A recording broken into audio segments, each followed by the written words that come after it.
விஜய் பிரபாகரன். எங்கள் இளம் தலைவர் விஜய் பிரபாகரன் இந்த இளம் வயதில் நாங்கள் கைப்பிடித்து நடக்க கேப்டன் எங்களுக்காக தந்த குலசாமி. அவர் செல்லும் இடமெல்லாம் கேப்டனை பார்ப்பது போன்றே தொண்டர்கள் எல்லாம் அவரை தொட்டு பார்க்க ஆசைப்படுவதும், அவருக்கு சிறப்பான வரவேற்பு கொடுப்பதும், அவருக்கு கை கொடுப்பதுமாக இருக்கிறார்கள்.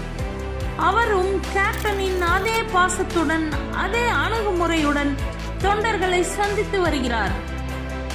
உருவத்தில் மட்டும் கேப்டனை போலல்லாமல் துணிச்சலிலும் பேச்சிலும் கேப்டனை அப்படியே உரித்து வைத்திருக்கிறார் எங்கள் இளைய கேப்டன். எங்கள் கேப்டனின் கனவை நனவாக்க எங்கள் இளைய கேப்டனுடன் நாங்கள் பயணிப்போம். எங்கள் கேப்டனின் லட்சியத்தை நாங்கள் அடைவோம்.